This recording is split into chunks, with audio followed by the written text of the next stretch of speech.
At my graduation dinner, everyone was laughing, until Grandma smiled at me and said, "I'm glad the $3,000 I send you each month is helping." I paused, looked around and said, "I never got any money." Everyone slowly turned to look at my parents, who were dead silent. Grandma set her plate down, and then it began. Update 1.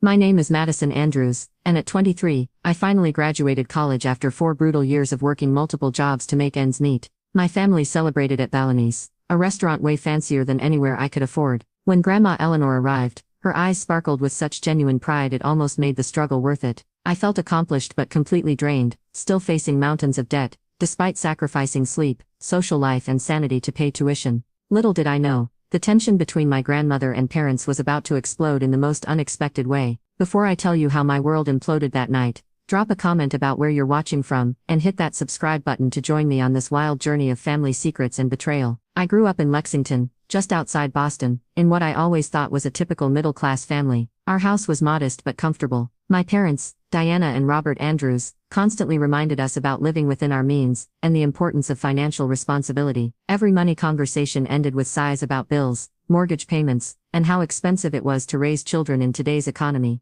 Despite living 2 states away in Connecticut, my grandmother Eleanor was my rock. She visited regularly, bringing thoughtful gifts and genuine interest in my life. While my parents often seemed distracted by work and social obligations, Grandma Eleanor made me feel truly seen. She called weekly throughout my childhood, and when I left for college, those calls became my lifeline. College hit me like a freight train. I'd been accepted to Northeastern University with a partial scholarship, but it nowhere near covered the astronomical costs. My parents sat me down before freshman year with spreadsheets and serious expressions. "We'll help as much as we can," Mom said, "but we just don't have enough saved. You'll need to take out loans and work part-time." I nodded, determined to make them proud and prove my independence. I had no idea what I was agreeing to. By sophomore year, I was working 3 jobs: mornings at the campus library, evenings waiting tables at a sports bar, and weekends tutoring online. My apartment was the cheapest I could find, a basement unit I shared with 3 other students that flooded every spring. My diet consisted primarily of ramen, peanut butter sandwiches, and whatever food I could take home from the restaurant.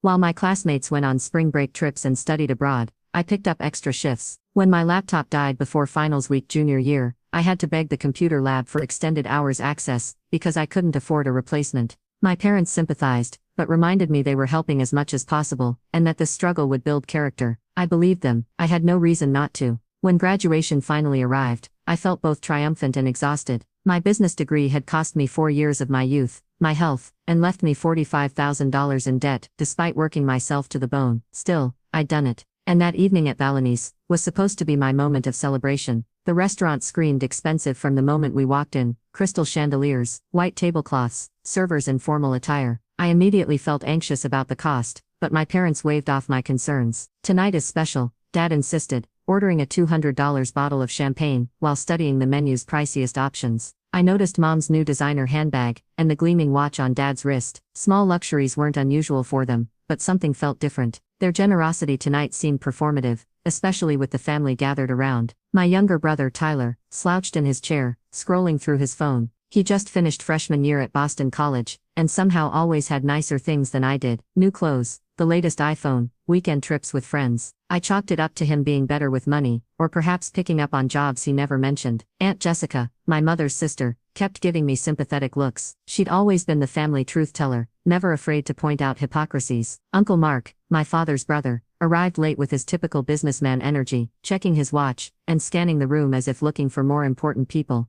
"Madison, darling, you look thin," Aunt Jessica said, squeezing my shoulder. "Have they been feeding you at that apartment?" "I feed myself just fine," I laughed, though we both knew that wasn't entirely true. As appetizers arrived, I noticed Tyler order the $42 seafood platter without even checking with our parents. Mom simply nodded approval. A memory flashed of me calling home 3 months earlier, asking to borrow $200 for textbooks, and hearing about how tight things were that month. The conversation flowed through dinner, focusing on my accomplishments and future plans. I spoke enthusiastically about a job interview I had lined up the following week: entry-level marketing position, modest salary, but good potential. Inside though, I was already calculating how much of each paycheck would go towards student loans. "Where will you live after graduation?" Uncle Mark asked between bites of his $65 steak. "I'm staying in my apartment for now," I explained. "Rent's cheap, and I need to build up some savings before moving." "Still in that basement place?" Mom wrinkled her nose. "Surely you can find something nicer now that you'll have a real job." I forced a smile, thinking about my bank account with its pathetic $342 balance. Throughout dinner, I kept noticing small discrepancies, comments, and behaviors that didn't quite align with the financial reality I'd been living. When Dad mentioned their upcoming trip to Bermuda, as if it were a casual weekend getaway, something cold settled in my stomach, but I pushed it aside, determined to enjoy my celebration. Then Grandma Eleanor arrived, fashionably late as always, bringing her warmth and genuine enthusiasm that immediately lightened the atmosphere.